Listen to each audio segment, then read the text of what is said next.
Top of the morning, wife. Welcome back. So apparently we've entered our goth phase. Because we're wearing black? We're all in black.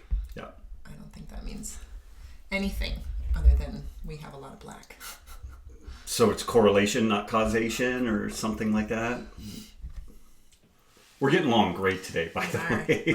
Rob almost tripped and spilled my coffee all over me. It was a near ginormous disaster. Just catastrophic. I don't know, I'd call it ginormous. Catastrophic. Burning your wife with hot coffee? That's catastrophic, not ginormous. All right. Shall we sashay Let's from there? jump right into our first question this week from Gordon on ATP. He says, do you deal with or see anybody taking the new ATP supplements, Peak ATP? I have seen them as a pre-workout supplement and also for use with chronic fatigue patients. They also use NADH as an ATP precursor. Thanks. Yeah, man, there's a lot of interesting stuff around this. So different metabolic issues that folks develop, like the shifting of the NADH ratios is kind of indicative of kind of the cellular machinery almost kind of like grinding down, like they're not producing the same levels of energy that they once did. Interestingly, ketogenic diets seem to help that. Fasting to some degree seems to help kind of reset that whole process. Chris Masterjohn has a great piece talking about how you don't necessarily want to just throw like some of these NAD products down the pie hole, because it's all part of an overall process, and just supplementing one particular item doesn't always address things. There's not a ton of research. Like I poked around examine.com, a couple of other places trying to get a sense of if they've really vetted this stuff out. There's not a ton of material on that. And so in this kind of like precursor energy story, I would still kind of default to just cheap, good, well-researched creatine monohydrate as a beneficial item to use. Even if somebody's a non-responder where they don't really get the performance boost with creatine monohydrate, there's great examples of it improving lipid levels, of it being neuroprotective under hypoxic scenarios. And so I could be really comfortable recommending something like creatine monohydrate. Some of this other stuff, like the Peak ATP, is basically, they're providing ATP, and I don't know if it's really going to help that much. I don't know if the ATP survives going through the gut and then gets put back together on the other side of the gut lumen. Does all that stuff get used by like microbes in the gut? Like there's just a lot of different layers to that. So I have very little experience with it. I think it's very early in the story. I think that people are largely chasing symptoms, trying to address symptoms instead of underlying issue. Okay. Let's see. Our next question is from Michael on multivitamins. He's asking, powder or pill? Michael says, if a person chooses to have a multivitamin, is it better in pill form or powder to drink with water? I ask because fat-soluble vitamins are absorbed in the presence of fat, and it would seem drinking a powder, for example, in a liter of water over several hours might mean that the vitamins might not be absorbed as well. No fatty meals in between to help absorb said vitamins. Where a pill could be taken with a meal or with a little fat. Thoughts? Yeah, I think there's some, again, quite a few things to consider there. Lauren Cordain had an interesting paper that I don't know that he ever finished or what happened with it, but he was actually working with some mathematicians trying to catalog like every food imaginable, basically whole foods, and kind of like a 3D mapping of the amounts and distribution of vitamins and minerals in these foods. And so it would be like a 3D grid, and like vitamin D in liver would be real big, and vitamin A in liver would be really big. But all these things kind of get mapped out. And what the preliminary work suggested that there was this kind of distribution within food that is just really not well represented within supplements. Supplements tend to have far more of various things like B vitamins. They tend to occur in ratios that are not physiologically represented within food again. And there was some thought around, like, in particular, these vitamins involved, the B vitamins in particular, specifically in the methylation pathways. There was some concern there that doing super physiological doses of vitamins that turn on and off methylation pathways could be problematic. Like, these are some of the things that maybe are negative influences of cancer. So now that's a piece. And then another piece of this story is that although people are maybe overly geeked out on fasting currently, like, I think that there's a little bit of hype associated with that. If we can just figure out how to not overeat, eat 2 or 3 meals per day, that's probably doing pretty well. But one of the key features of just not eating all the time, of not snacking all the time, of not drinking sugary beverages all the time, is that there are periods of rest for our whole system, the digestion, our vascular bed, all that type of stuff. So that's kind of problematic in my mind from the perspective of drinking a vitamin, concoction. I think that Michael's spot on with the notion that there are some fat-soluble vitamins that need some fat to be well absorbed. There is a company called New Chapter that has what they end up doing is they give, it's kind of funny, they end up giving synthetic vitamins, because this is basically where most of these things come from, feed them to different yeast strains. Then these things get kind of biocomplexed into the structures that we would see within food. And then they've created supplements that are really right at that kind of RDA recommendation, which, I mean, there's all kinds of hoopla around, like, recommended daily allowance, and I know they changed it, like the minimum daily, I forget what they changed it to, but the basic idea is that they're not, like, off the charts super high. In theory, they maybe represent a little bit more what we would see with food. And so if I were to pick one or the other, and I would really ask the question, why do you need a multivitamin? The research, and it's mainly epidemiological, but people taking multivitamins don't live particularly longer. They don't live longer than anybody else. There's some suggestion that they may not do as well as people not taking multivitamins. And this is within, like, the healthy user bias scenario, which in theory, people taking vitamins are overall more health conscious and whatnot. There was some really interesting stuff. People were taking, I forget if it was vitamin E or beta carotene supplements, or maybe a combination, but they were smokers. So they noticed from epidemiology, people who ate a vitamin E rich diet with carotenoids tended to have fewer problems if they were smokers. So they supplemented this stuff, and they had to stop the trial because these people started developing cancer at much higher rates than what they saw from the baseline.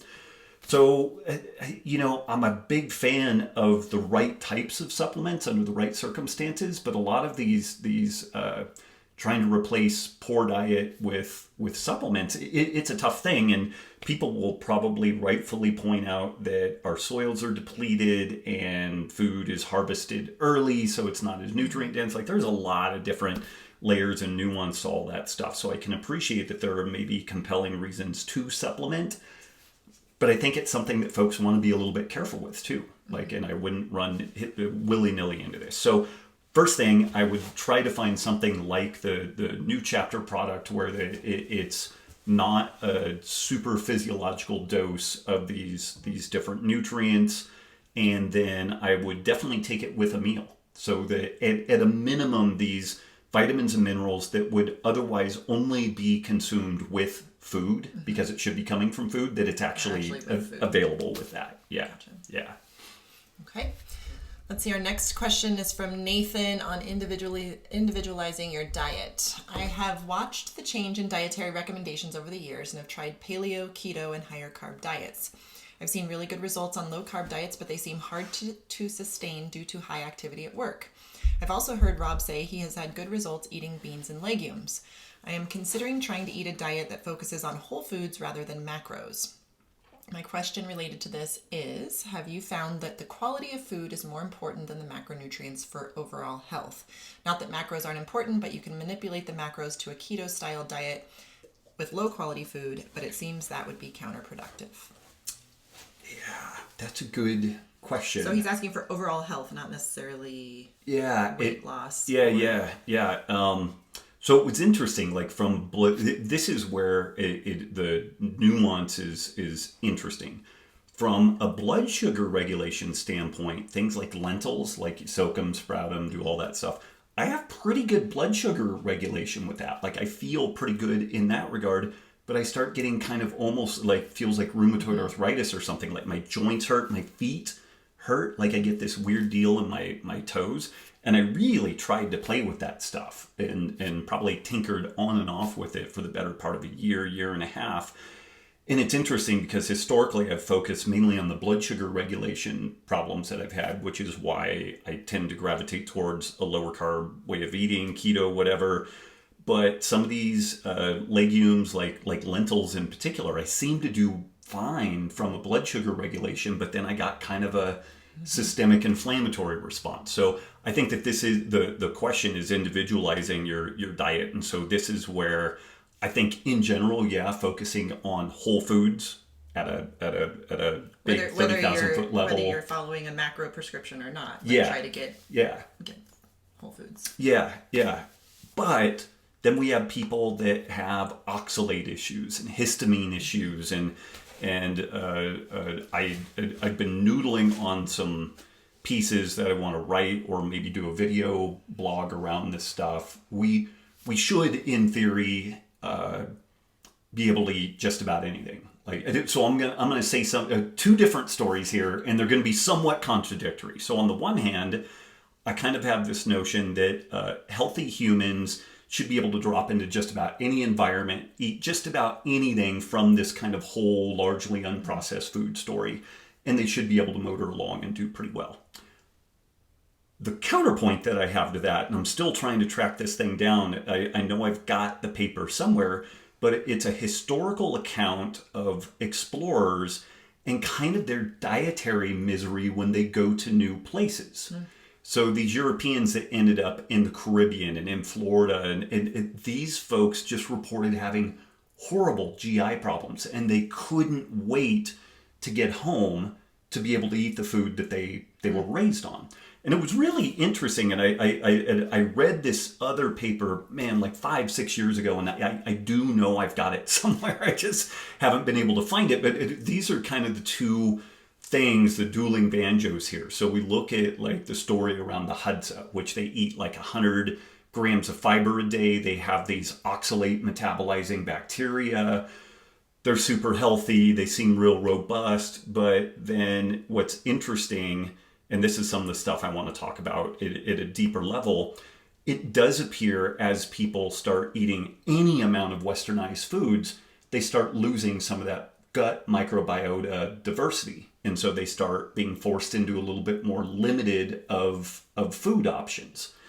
And then that may ultimately end up with someone like me or like Michaela Peterson, Jordan Peterson, where I'm not in as big a cul-de-sac as those guys are, but like they're in like the one-cut carnivore deal, And for them, the only way that they can eat and be healthy is basically a carnivore diet, not just carnivore diet, but they seem to have largely gravitated towards like one or two specific cuts of meat. So this is where, when we really do put on this individualization hat, and I guess you could argue that eating ribeyes is still like they're eating a largely whole unprocessed diet. It's not like they're eating a protein powder or something like that. But it's interesting that I think that we can use these big picture guidelines to kind of set some lane lines. But then this is where we need to have a ton of respect for what each individual needs. Like you and I have documented these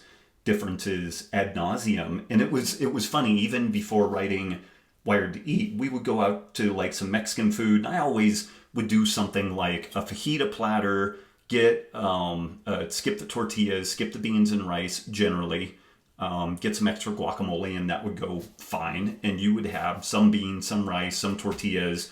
I'd ask you, how do you feel after this? You're like, oh, I'm fine, and then a couple of times I would try doing the same meal that you had, and dude, I was smashed, and I felt like shit then, For a while. and I felt like shit for a couple of days, you know, whereas you were like, you know, just totally shook it off. And that was some of the stuff that, in addition to like the Weizmann Institute research and some of the personalized glycemic response, really got me thinking about that. So there's the individual glycemic response, there's the potential immunogenic response to foods, which is the problem that I think I have with lentils in particular. I think that from a blood glucose regulation perspective, I do fine with them, but there's something about the immunogenic element that I don't do well with. And again, like, I know I've soaked them, I've sprouted them, I've had the Dalai Lama bless them, like I've fucking done everything with that. So I appreciate the suggestions, but like I've done due diligence on trying to make that shit work. I would like to eat as varied a diet as I can. This is kind of a funny thing that I do advocate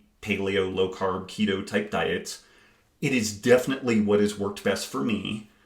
15 years ago, I was much more of the opinion that this is the way that everybody should eat. At this point, I think that it's a great starting point, and we see what type of latitude there is with that. But I'll be completely honest. Like, if I could wave a magic wand and I could go out and eat a gluten-containing pizza or just not get poisoned from gluten cross-contamination and stuff like that, I would be pretty fucking happy about that. So, you know, I still push and endeavor to try to get more variety in my diet, but I've honestly been finding that something kind of lower vegetable matter, to the degree I'm doing a plant material, it's more like fruit and stuff like that, I seem to do better. Mm-hmm. And I know that's all over the map, but it's an interesting topic. And so Nathan, getting back to Nathan, like, are macros important versus whole foods? I would say in general, focusing on the whole food piece of that is probably the most important. But again, if we have somebody that just gets, so whole food could be lots of sweet potato and lots of yam and stuff like that. And for one person, that may be great. Okay. And for another person, it's going to be a disaster. Mm-hmm. Yeah.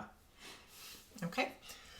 Our next question is on collagen from Andrew. Hey, Rob, I have a question on a point you made in the Keto Masterclass Module 4. You said that collagen, specifically collagen protein powders, are great supplements and can have many benefits, but that the protein content should not count towards your daily protein intake. I've been making and eating a collagen concoction, a Great Lakes collagen hydrolysate for years as hydrosylate, there we go, for years as a meal, a second meal in between lunch and dinner.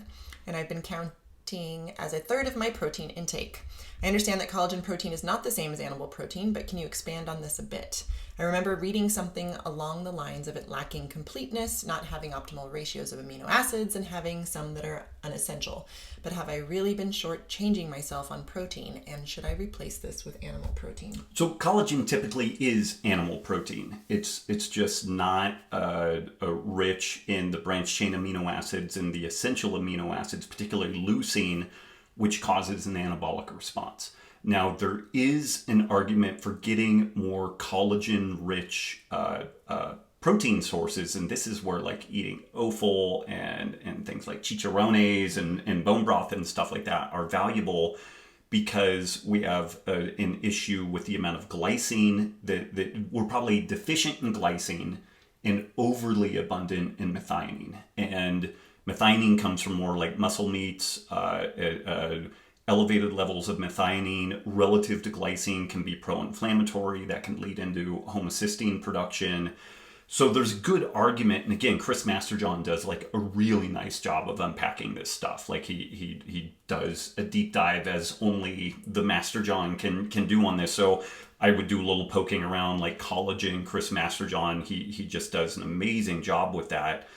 But are you shortchanging yourself by basically a third? Let's say you're eating 150 grams of protein a day and you're doing a 50-gram whack of collagen-based protein midday. The thing that I think you're probably doing well is that you're probably getting a nice balance of glycine to methionine. That's probably a good thing. So long as you're, and again, not knowing how big Andrew is, if he's 175 pounds, like 100 grams of non-collagen-based protein is probably at the low end of what's going to be enough anabolic signaling for him to maintain muscle mass, have good recovery, and all that type of stuff. So I don't know that this would necessarily be like the worst idea in the world, but you definitely want to make sure that those other protein feedings are of adequate protein amounts so that you get that anabolic signaling and all of that stuff. So on the one hand, I think that it's probably good because, again, that glycine-methionine ratio is probably being addressed effectively. Sounds like a super fucking easy meal, too. It's like mix up some sort of pudding type thing and jam that down, and it probably tastes great. And, it, 5 minutes and no dramas with that. And it probably doesn't have a lot of other gnarly, not good ingredients. But at the same time, particularly from an aging and longevity perspective, you want a couple of anabolic pulses a day. We don't want to eat 7 meals a day and constantly titrate that stuff in. But at the same time, if you're going to eat fewer protein-rich meals, which technically the collagen really doesn't tick that box because of the kind of lack of anabolic signaling, then the 2 pulses, the breakfast and the late dinner pulse, need to be significant. And so that's the way that I would, kind of noodle on that stuff. I would just make sure that the breakfast and dinner pulses are really on point. So would you say that ideally he changes this out to some actual animal protein for the midday meal and then uses this when he's like in a jam and needs a quick fix? We are the crazy people that recommend that folks chew real food. I would love to see something like a can of sardines or something like this. But again, this is where maybe within his overall lifestyle, like this is just super easy and it's enjoyable. And again, because of like, is he eating offal or other bone broth sources? Like, is he getting other collagen sources? And so if not, that could be, how is he in a lot of ways, he's doing a good job of getting that balance. I guess you could make an argument for maybe in addition to the collagen protein, adding something like a whey protein isolate or something like that, some sort of a protein source that does have those branched chain amino acids, like if he wanted to fill that gap. So he's still getting the balanced glycine-methionine ratio from the collagen, but then maybe propping up the kind of anabolic signaling from a different source. Okay. Alrighty. Our last question this week is from Jenica. She says her body refuses ketosis in her high-stress work environment. Hello, Rob. I have a question regarding the body naturally kicking itself out of ketosis in high-stress work environments. I have been a fat burner now for over a year and have been immensely successful. I've lost 15 pounds, gained muscle, rid myself of candida. My vision has improved, my alopecia hair loss has gone away, and I feel like I'm functioning the way I should. I also run faster, jump higher, and train better than I ever have in my life. I'm 29 years old. I work as a stewardess on private luxury yachts, so I live and work on board. With no guests on board, I maintain a healthy, balanced routine. When we have guests on board, I'm working 14 to 16-hour days on my feet, running around and up and down stairs constantly. This can go from 1 week up to 5 weeks with no days off. I certainly don't exercise during this time apart from light stretching and nidra yoga. It is a high-stress environment both mentally and physically. It seems that my body just refuses to stay in ketosis despite my dietary efforts. I crave fruit, I gain weight, I gain water weight, and I don't feel satiated ever. I'm assuming this is because my body goes into fight or flight mode. My question is if there is anything I can do to trick the system into staying into ketosis, or should I just give in to the body's desire for glucose and introduce fruit and perhaps sweet potato into the diet and lower my fat intake? I guess I don't want to be pumping myself full of fat if my body doesn't want to use it for fuel. This is a constant occurrence in my job, given I haven't worked full-time in the last 8 months. I'm potentially going into a busy Mediterranean season and would like to maintain my physique and be gentle to my body considering the circumstances. Any insight you have is greatly appreciated. Any thoughts on this? I mean, I'm noodling so I'm assuming like luxury yacht. She mentioned Mediterranean, or was it Mediterranean? Yeah, so probably going to be warm, probably humid, super high activity, low carb. Need sodium. Yeah. So I'm curious, Jenica, this is a great question. And what you suggest here of just swapping out some fruit and sweet potatoes and decreasing the fat, that's totally doable. And honestly, when I travel, particularly when we get more equatorial, like that's largely what I do, because unless I've got like a stash of avocados, like it's just not as easy for me to keep the kind of the protein sources tend to be leaner, and so it's just kind of easier to loosen that stuff up, and so that seems a natural place to go with that. But I guarantee you that inadequate sodium under any of these circumstances is going to be a nasty problem. And so of course we'll plug Element in that scenario, but if you need something like chicken bouillon, I mean, you need some pretty aggressive sodium supplementation. So given your activity and assuming, even though I'm sure that the ships are air conditioned to some degree, I suspect that you're going to be in warm, humid environments and you're go all the time.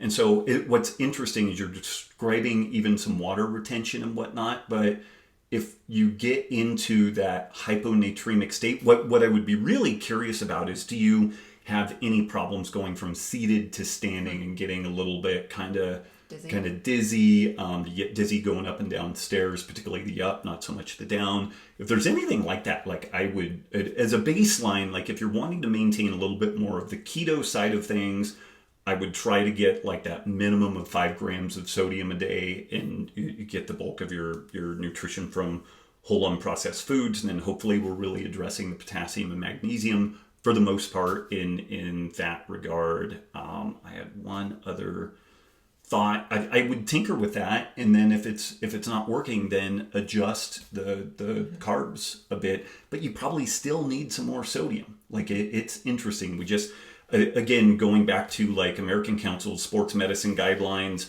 active people in hot, humid environments, their recommendation is 7 to 10 grams of sodium a day. And this is for a population that they're assuming is eating like 800 grams of carbs a day. So if you're eating significantly less than that, even if you go like full on Ketovan paleo, like you're not going to eat that many carbs. So I suspect that inadequate sodium is probably a big factor in this one. Yeah. And then given the stress levels, it might be, if you're not already, maybe considering something like a meditation practice, just because it just can help.